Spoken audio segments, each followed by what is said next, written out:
오늘은 골리앗은 지나가고 요나단을 만났더라 라는 제목으로 말씀 전하겠습니다. 약한 관계 효과라는 말이 있습니다. 약한 관계, 그러니까 아주 깊은 관계가 아니고 그냥 스쳐 지나갈 수 있는 정도의 그런 인간관계 속에서도 매우 중요한 영향력을 받을 수 있다라는 말입니다. 인생의 터닝포인트를 굉장히 가깝고 강한 인간관계 속에서도 얻을 수 있지만 스쳐 지나가는 관계 속에도 그런 아주 임팩트 있는 만남이 있을 수 있다는 거예요. 왜냐하면 이 낯선 사람은 이제 우리와 어떤 이렇게 연결되는 부분이 적습니다.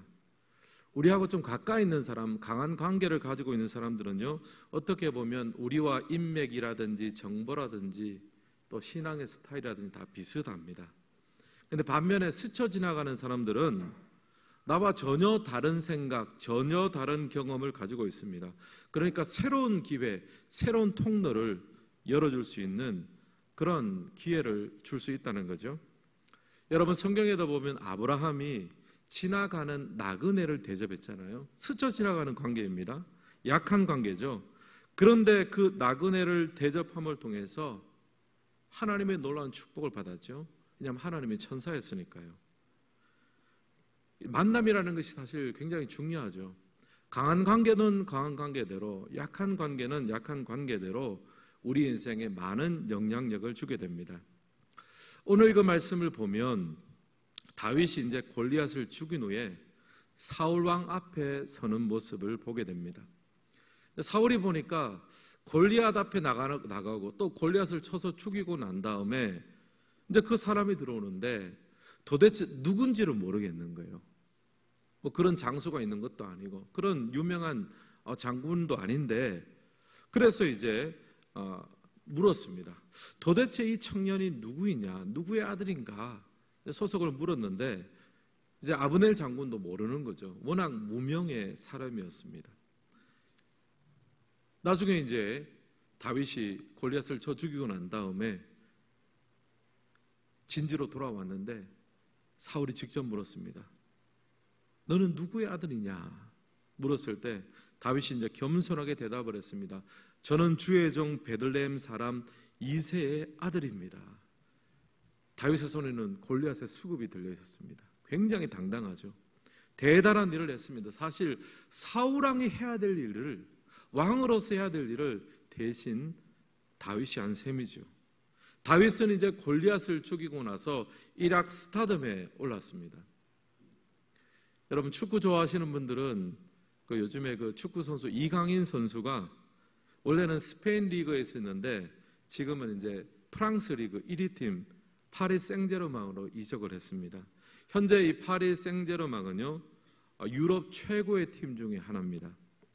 바로 직전까지 뭐 메시, 네이마르 이런 선수들이 있었습니다. 그러니까 유럽에서 최고 주목받는 팀으로 옮겨가게 됐습니다. 근데 한마디로 노는 물이 달라졌죠. 거기서 조금만 잘하면 완전 스타덤에 오를 수 있는 그런 상태입니다. 다윗이 바로 그런 변화에 처해 있었습니다. 노는 물이 달라졌죠. 전에는 아버지 이새의 심부름을 하는 사람이었습니다. 전쟁 때 형이 지금 전쟁으로 갔으니까 형들에게 음식을 배달하는 역할을 했었는데 이제 골리앗을 죽이고 나니까 왕조차도 저 사람 누구냐 이러면서 사울이 다윗이 누구인지를 묻는 사람, 왕의 주목을 받는 입장이 되었습니다. 이락 스타덤에 오르게 된 거죠. 그 중요한 시점에 이제 다윗은 한 사람을 만나게 됩니다. 다윗의 인생에 큰 영향력을 주는 한 사건, 한 만남이 발생을 하는데요, 바로 요나단과의 만남입니다. 18장 1절 말씀을 같이 한번 읽겠습니다. 다윗이 사울에게 말하기를 마침에 요나단의 마음이 다윗의 마음과 하나가 되어 요나단이 그를 자기 생명같이 사랑하니라. 아멘. 다윗이 이제 사울 왕에게 저는 이새의 아들입니다 이렇게 보고를 했습니다. 그 말을 옆에서 요나단 왕자가 같이 들었어요. 근데 요나단의 마음이 다윗의 마음과 하나가 되었더라. 우정이 싹트기 시작했습니다. 지금 다윗은요, 굉장히 어려운 상황 속에서 이스라엘 그 군사가 그 골리앗과 대치하면서 굉장한 폭언과 그런 어려움 속에서 위축되어 있다가 지금 다윗이 홀로 나가 싸워가지고 지금 목숨을 걸고 이겼잖아요. 요나단도 전에 그랬거든요. 블레셋 적진에 홀로 뛰어들어가지고 승리를 거둔 적이 있습니다. 요나단이 다윗을 보니까요, 다윗에게서 자기의 모습을 발견했어요. 비슷한 나이, 나라를 사랑하는 비슷한 그런 결단, 이런 모습들을 보면서 요나단은 다윗 속에서 자신의 모습을 발견했습니다. 요나단의 마음이 다윗의 마음과 하나가 되었습니다. 그래서 자기 생명같이 사랑하게 되었더라. 깊은 우정이 싹트기 시작했습니다. 그리고 이후의 말씀들을 보면요, 다윗에게 이 요나단과의 만남이 정말 인생의 중요한 버팀목이 되었습니다. 굉장히 힘든 그 시기들을 지나가면서 요나단이 다윗의 삶에 위로가 되고 의지가 되고 버팀목이 되어 주었습니다. 어쩌면 다윗의 삶의 터닝 포인트가 되었을 수도 있어요. 왜냐하면 다윗이 요나단을 만나지 못했더라면 아마 사울 왕에 대한 통제력을 상실했을 수도 있습니다. 사울을 죽였을 수도 있어요. 그러나 내가 사랑하고 내가 정말 아끼는 내 친구의 아버지이기도 하잖아요. 물론 사울 왕이 하나님의 기름 부음 받은 자이기도 했지만 어쨌든 이 요나단과의 만남을 통해서 다윗은요, 인생의 변화가 생겼습니다. 위로를 얻고 힘을 얻고 의지를 얻었습니다. 하나님은 요나단과의 만남을 통해서 다윗을 축복하셨습니다. 사랑하는 성도 여러분, 우리도 이 세상을 살아가면서 많은 만남을 가집니다. 우리가 만남을 통해서, 사람을 통해서 위로를 많이 얻잖아요. 힘을 얻습니다. 근데 여러분, 우리가 역으로 생각해 보면 만남을 통해서 항상 위로만 받는 것은 아닙니다. 만남이 항상 우리에게 힘이 되는 것만도 아니에요. 만남이 때로는 짐이 될 수 있습니다. 만남이 상처로 끝날 수도 있고 만남이 실망으로 남을 수도 있습니다. 사실 다윗과 요나단과의 만남이 그럴 확률이 높은 거죠. 왜냐하면 요나단은 사울 왕의 아들이잖아요.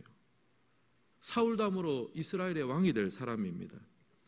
하나님은 이미 근데 사울 왕의 다음으로 다윗을 왕으로 삼고자 이미 기름 부음을 주었잖아요.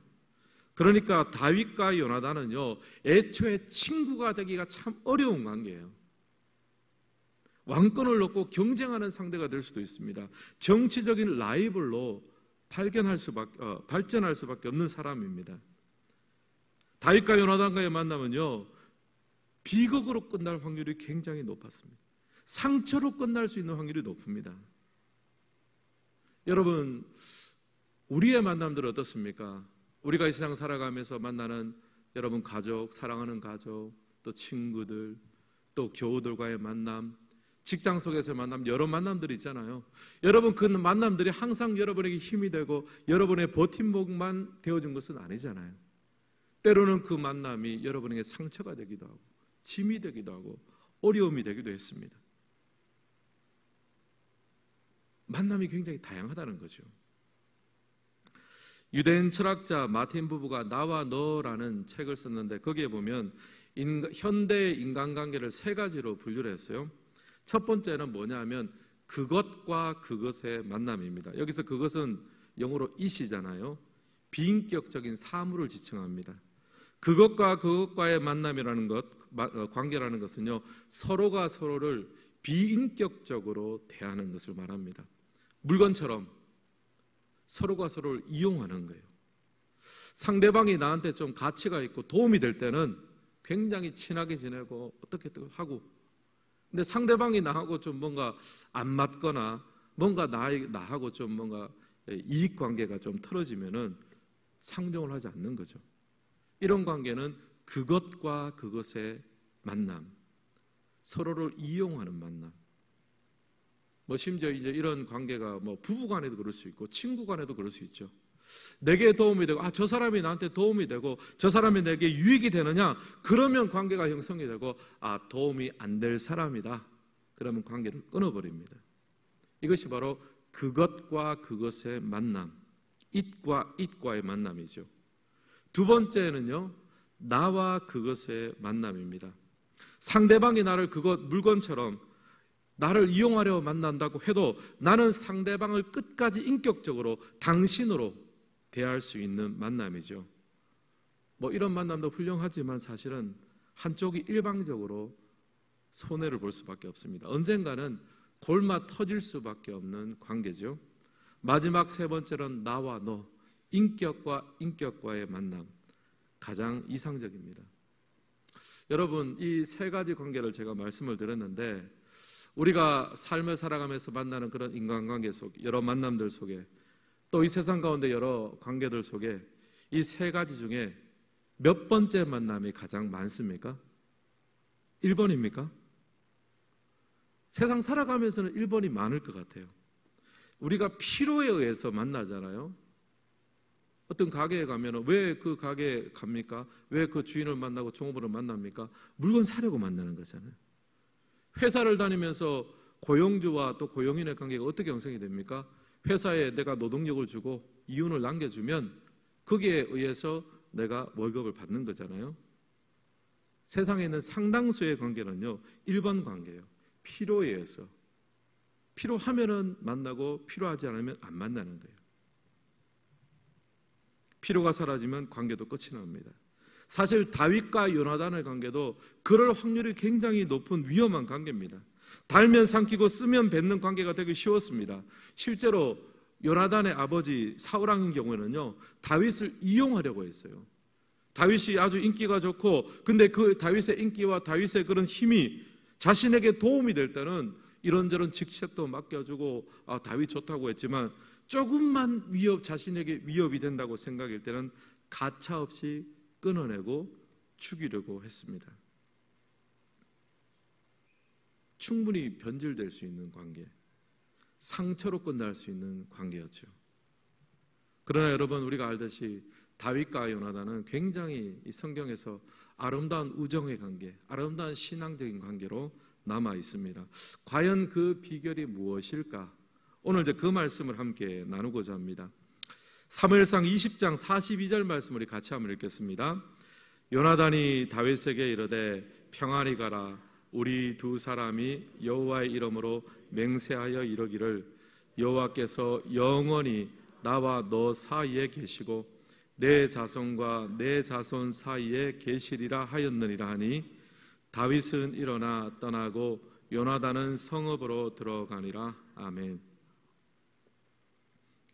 지금 이제 다윗이 사울왕에게 쫓겨가지고 이제 죽을 판입니다. 그런 상황에서 요나단이 이제 다윗을 몰래 떠나보내면서 하는 말이에요. 평안히 가라. 그렇게 하면서 우리 두 사람이 여호와의 이름으로 맹세하여 이르기를, 뭐라고 말합니까? 여호와께서 영원히 나와 너 사이에 계시고 내 자손과 내 자손 사이에 계시리라. 지금 요나단이 선포하는 것이 무엇입니까? 여호와 하나님께서 나와 너 사이에 계시기를 원한다는 거예요. 하나님이 우리 관계의 중개자가 되시고 하나님이 우리 관계 사이에 조율자가 되어주기를 원한다. 왜냐하면 사실 요나단도 마음이 어렵잖아요. 자기 아버지가 지금 다윗을 이렇게 두려워하고 죽이려고 하는데, 요나단도 인간적인 관점으로 보면 다윗을 아버지한테 넘기는 것이 효자 아닙니까? 만약 요나단이 하나님을 통해서 다윗을 보지 않으면요, 다윗은 내 자리를 노리는 사람이에요. 그런데 하나님을 통과해서 보니까요, 함께 이 하나님 나라를 세워갈 사람으로 보이는 거예요. 다윗도 마찬가지죠. 하나님을 통해서 나와 요나단 사이에 하나님이 계신다는 의식이 없었다면요, 요나단은요 사실 다윗의 평생의 걸림돌입니다. 나를 이렇게 괴롭히는 사울의 아들이잖아요. 언젠가 저 사람도 돌변해가지고 나를 죽인다 해도 아무런 이상이 없는 그런 관계입니다.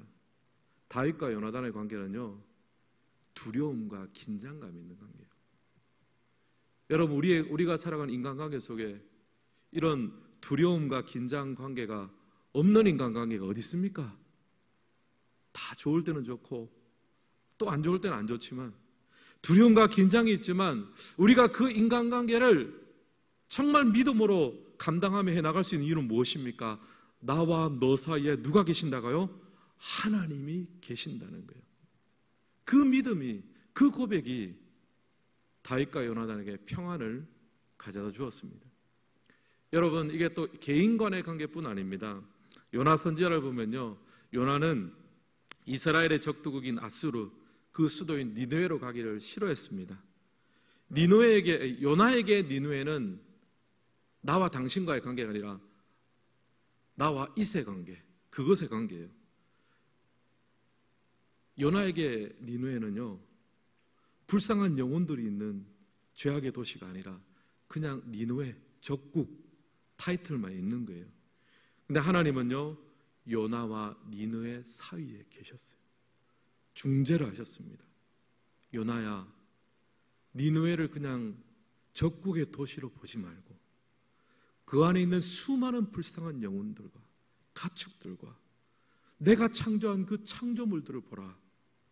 그것으로 보지 말고 당신으로 볼 수 있는, 너로 볼 수 있는 마음을 가져야 된다. 하나님께서는 요나 선지자와 니느웨 사이에 서 계셨습니다. 그렇기 때문에 요나가 이제 그 사명들을 감당할 수 있었습니다.